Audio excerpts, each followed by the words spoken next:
guess what? I didn't have great A levels either. Yeah. I didn't go to a Russell Group university, but I pushed myself and was able to graduate with first class and then graduate with a distinction. I think once you realize the impact that you can have or the power that you have, you just naturally begin to walk in who you are. Hi, my name is Caroline and I'm here to introduce you to a series of conversations and interviews with young women sharing a chapter and defining moment of their life. I feel like so often we lack the belief to know who and what we can really become. But through these stories and through these interviews, I'm hoping that it will inspire you to think about your defining moment in your life and how it's shaping you to become a better version of yourself. So stay tuned.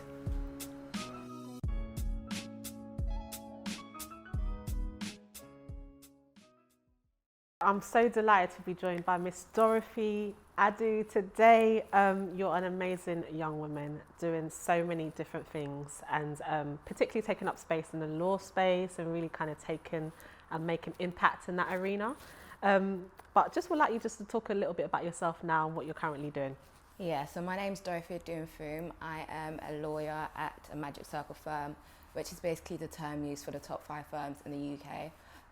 But it's also a global firm.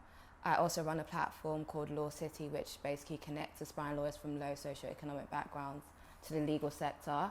Originally in London, but then over the pandemic, we grew to Dubai, South Africa, India. So it's really expanded in a short space of time. But that was basically based on my own story. So I grew up in a low socio-economic background and I found it difficult to gain access to law firms or lawyers. So once I got the chance and once I started studying for my LPC, I realized that a lot of young people from similar backgrounds to me had the same issue. So I basically created a platform to basically provide a solution to that problem. And I think I'm testament to how great the platform is because I'm now a lawyer. I wasn't a lawyer before. So yeah, that's just a bit about me. Yeah, that's amazing. That's fantastic. Just kind of going back a little bit, I'd really like you just to share a bit about, you know, your defining moment, like a chapter in your life that really shaped you and impacted you and kind of brought you to where you are today. Yeah, I'll say my defining moment was probably about 4 years ago. And that's when I actually decided to get a mentor and find mentorship. I think before I was very ambitious. I wanted a lot for myself and I wanted to achieve greatness, but I didn't have an idea of what greatness looked like, or I had sort of like a cap on what I wanted to achieve. But what mentorship did for me is it expanded my mind. It gave me exposure to who I could become. There's often times where I don't necessarily know what I'm going to become, but that's great because I have people who are doing great things and pushing boundaries, which allows me to see how far that I can go. Every time I think I've got a goal, it's always moved further, and that's what mentorship has done for me. So I'll say that was my defining moment, finding mentorship 4 years ago. Yeah. And how did you sort of identify that it was mentorship that you needed? Did you know before kind of encountering mentorship that this is actually what I needed, or were you just kind of threw yourself into it and was like, actually, this is really helping me and where I want to get to in life? Yeah, I think it just happened. I didn't really go and say, oh, can you be my mentor? It just happened naturally through relationships that I was building. But I think once I started to see growth in myself, even in terms of the things that I was putting myself through in terms of taking risk or challenging myself, putting myself out of my comfort zone, that was all due to mentorship because I saw people doing that. That was something that I naturally began to do myself. And I constantly just review my life and look over videos of myself from maybe 2 years back, or look at where I came from or where I was 2 years ago, and I see so much growth. And I remember myself at that time not thinking that was possible. And I know that the only reason I was able to do those things was because I was listening to people who would say, Dorothy, you're the best in the legal field and I'm not even a lawyer yet. Or Dorothy, there's no one smarter than you. There's no one in Oxford, Cambridge who can do what you're doing. And at that time, I was looking at myself like, what are you talking about? I didn't even go to a Russell Group university, but those words were the words that pushed me and made me reach for higher heights, basically. Yeah, that's amazing. So like the power of words, Yeah. affirmative words as well. Yeah. You So- don't necessarily need to believe it at the time, but just hearing someone speak to you with such confidence and belief in what you can become allows you to naturally become those things. Definitely, I love that. just talk to me a little bit about Law City as well. Yeah. So when did you start it? How long has it been now? It's coming up to 2 years. So I Yeah. started it at the end of 2019. Our first event was in January 2020, so just before the pandemic. Wow. So you can imagine we initially wanted it to be like physical events where people can gain access to law firms and lawyers, and then the pandemic hit just after our first event, and we had to totally change the vision of Law City. Yeah. I think it's worked well in terms of our reach because, as I said earlier, we've been able to connect with people globally and provide solutions and help and mentorship to people across the world, which is something we wouldn't have done had it not been for the pandemic. So, Yeah.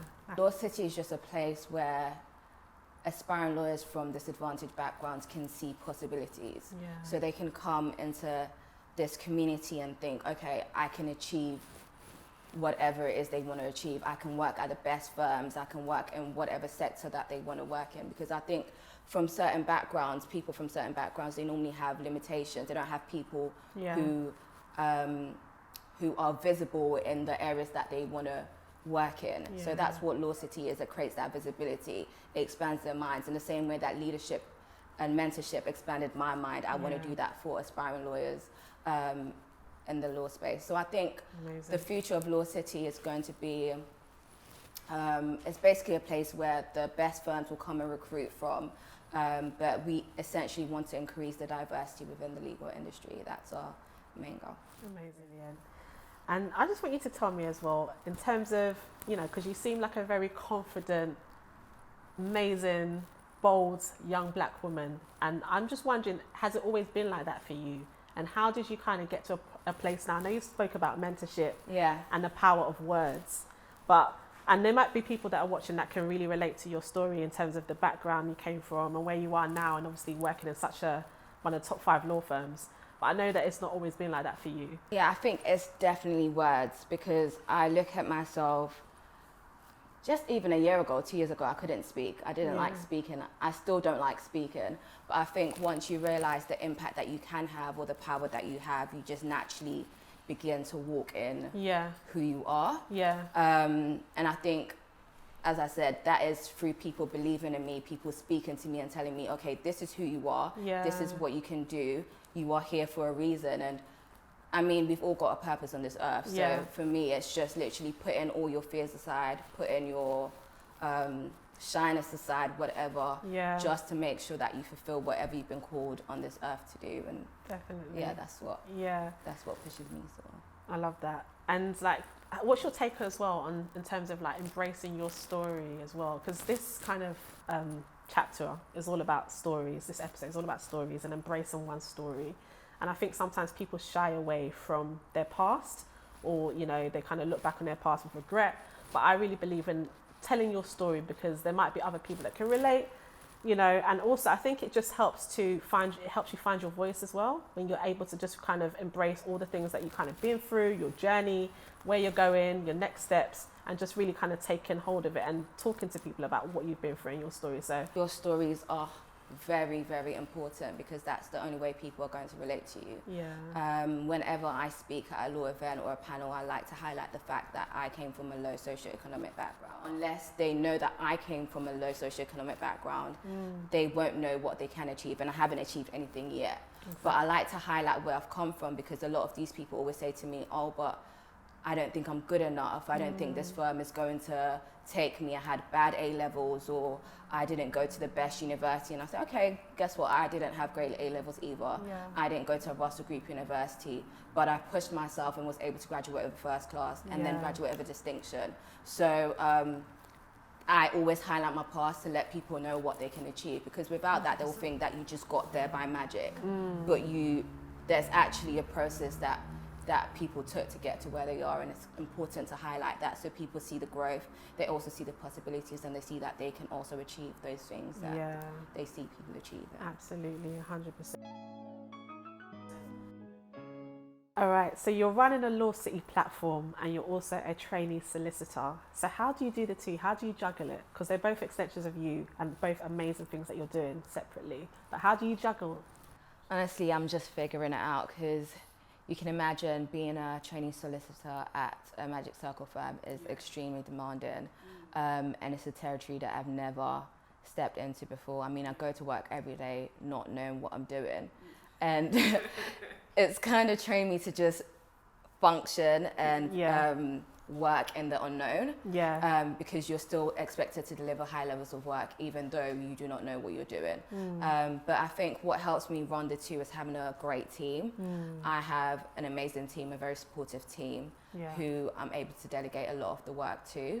I do work 7 days a week because obviously I work 5 days for work and then 2 days doing Law City stuff, so that's generally how I juggle the two. I delegate and hope for the best, but it's going well so far. That's good. Do you have any downtime though? Do you do anything, like, what do you do for leisure? Go out with my family, my friends. I like to dress up, eat. So I do that in the evenings. You know, a good meal goes down well. Love a good meal. Definitely. Cheeky steak. Talk to me about the 3 words that you would use to describe this season of your life. I'd probably say growth, inspiration and opportunity. And the reasons why I'll say that is because I remember looking back at my first video that I did for Law City and remembering where I was at the time in my mind, not knowing where it was going to go, not necessarily believing in it, but knowing that it was important and it was a solution to a lot of people's struggles in terms of gaining access to the legal industry. I remember a year ago, the legal industry wasn't very diverse, but now a lot of people are talking about diversity, inclusion and equality, and it's a buzzword, but at the time I was just doing it because I knew that there was a need for it, and I knew that I had a group of young people from the communities that I grew up with, and I knew who were literally begging for the opportunity to succeed within the legal industry, and they were very capable. So that's why I'll say growth. I look at myself now and look at how much we've grown in terms of having over 2,000 aspiring lawyers, working with amazing firms such as Slaughter & May, Allen & Overy, Matrix Chambers, Bates Welsh, just to name a few. And just seeing at the time that I didn't even know how to connect to these firms or know any lawyers within these firms. So that's why I'd say growth. In terms of, I think I said inspiration. Inspiration, In terms of inspiration, the reason why I say that is because, again, looking at Law City, and after every event, having young people contact us and say, I didn't think I could be a lawyer, but from this event and seeing people who look like me, who were doing great things within the legal industry, I'm actually going to take this a bit more seriously now, or I'm going to go to that next event or apply for that firm. That's why I'll say inspiration. I think Law City, it's very inspirational and provides motivation for a lot of people. And the last one was opportunity. That's twofold. So in terms of Law City and in terms of my own growth and career as well, I just see no limitations. I see possibilities and I see opportunity in the future. I don't know what it looks like, but already we're having a lot of people contact us and ask us for help. I'm talking about firms who have been here for years. So I just see opportunity in the future. So those are my 3 words. Love that. Thank you for sharing that. No worries. I believe that our future starts now. So just looking back on your life and what you've been through, everything that you've learned, mentorship, leadership, what does the future look like for you, and how would you define the future, your future self? I don't think I know what my future looks like, and I don't want to know what my future looks like, because again, with me putting something in the air of what my future is, I will limit myself. I'm just going to keep listening to those who I've put in my life as my leaders, as my mentors, and just kind of go with the flow and continue to push boundaries, continue to step out my comfort zone, continue to expand my mind, and I'm excited for the future. I don't know what it looks like, but I know that it's going to be what it's meant to be. I love that. Okay, so this is all about Choose You as well. As you know, it's a social enterprise that supports young women, and I'm sure there'll be other young women that are watching this, really inspired by you and your journey. So just tell us, what does She Is You mean to you? I think She Is You for me means passing the ladder down. challenging yourself to continue to push boundaries in whatever area that you find yourself in. Basically being that person that you wish your younger self had. Being that person, just taking a look back to where you were years ago and think about, okay, who did I need at that time, and basically becoming that person. I think that's what she usually means to me. All right, so tell me what's coming up for Law City. What can we expect from Law City? We've actually got a really exciting brunch coming up, and it's going to be in Mayfair. It's going to be a networking brunch with aspiring lawyers and lawyers. Amazing. If COVID permits. COVID allows. But the whole idea is to create that inspiring environment. It's still kind of informal, not in a firm, but it still expands people's minds, even in terms of the location. Because when you speak to a lot of young people coming from low socioeconomic backgrounds, you realize that they haven't actually been out of those communities. So it's kind of just exposing their minds to the possibilities, not just in terms of where they can reach in the legal industry, but even in terms of areas, what London has to offer.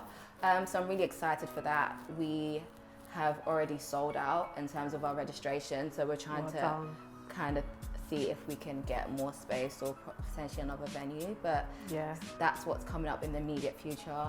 Yeah, brilliant. Wish you all the best with that. Thank you so much for joining me today. Thank you for having me. It's been an awesome conversation. Hi beautiful people, thank you so much for watching. Don't forget to like, comment and subscribe. See you next time. Take care.